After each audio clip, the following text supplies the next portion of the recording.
चलिए आपको सीधा लिए चल रहे हैं। मंत्री छाबर सिंह खर्रा इस वक्त मीडिया से रूबरू हो रहे हैं, सुनते हैं। हो रहा है नहीं है। कांग्रेस शासन में वो जिसको अपना गुरु मानते हैं, अपना सर्वोच्च नेता मानते हैं, उस सर्वोच्च नेता के अधीन एक अधिकारी था।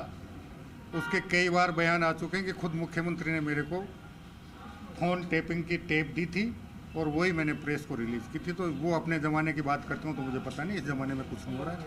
और हम तो जितनी भी बात होती खुलकर बात करते हैं, कोई सुने कोई नहीं सुने, क्योंकि हम ऐसी कोई बात ही नहीं करते कि जिससे हमारी पार्टी को या हमारी सरकार को कोई नीचा देखना पड़े।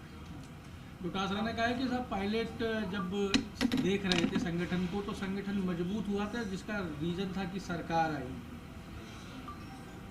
अगर वो इतना ही मानते हैं तो वो अपने गुरु से कहें कि उन्होंने उसको नाकारा, निकम्मा, किन किन शब्दों से अलंकृत किया था। उस समय तो वही उनके मुख्य सलाहकार थे। नहीं करवाना चाहिए था उनका ऐसा अलंकरण। अगर अलंकरण किया है और आज अगर वो वापस कोई बात करें तो इस दोहरेपन का मेरे पास कोई इलाज नहीं। और उन्होंने ये भी कहा कि वो 73 साल के हैं, बड़े पदों पे रहे हैं, उनकी बात को तो नकारा ही नहीं जा सकता जिनकी आप बात कर रहे हैं। अगर नकारा नहीं जा सकता तो फिर मजबूत और वो बात क्यों मानते हो? ये बात मान के चलो कि वो नाकारा और निकम्मे। एक बात के दो अर्थ आप नहीं लगा सकते। आपको या तो ये कहो कि उन्होंने जो कहा वो सही कहा, और या छाती ठोक के आप में दम है तो ये कहो कि उन्होंने गलत कहा। तब तो हम मान लेंगे कि वास्तव में वो कोई बहुत मजबूत कांग्रेस के प्रदेशाध्यक्ष।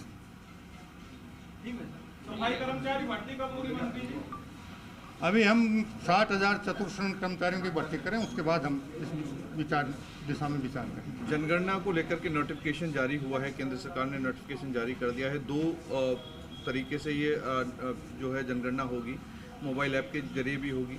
किस तरीके से आप इसे देखते हैं? देखिए, भारत सरकार ये मानकर चल रही है कि आधुनिक तकनीकी का सहारा लेकर जनगणना और जातिगत जनगणना दोनों 2026 तक पूर्ण कर लेंगे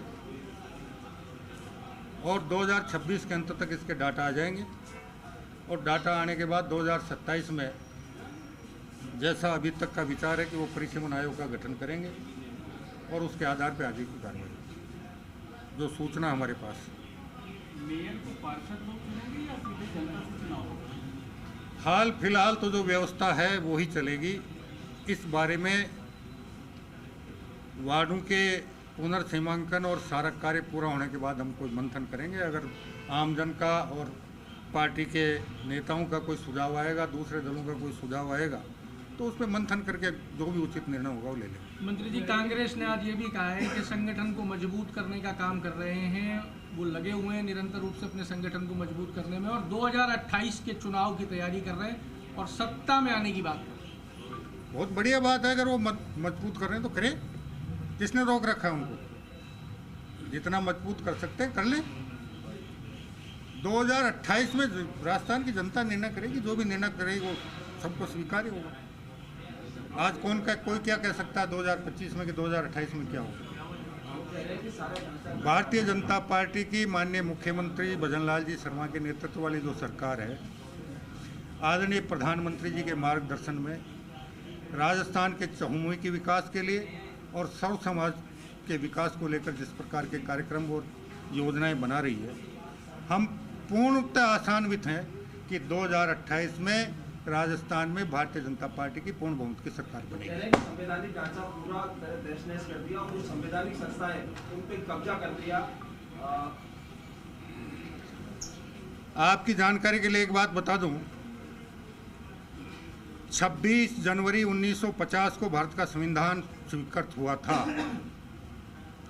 और उसके बाद आप लोगों की जबान पे ताला लगाने के लिए 1951 में पहला संविधान संशोधन उसी सरकार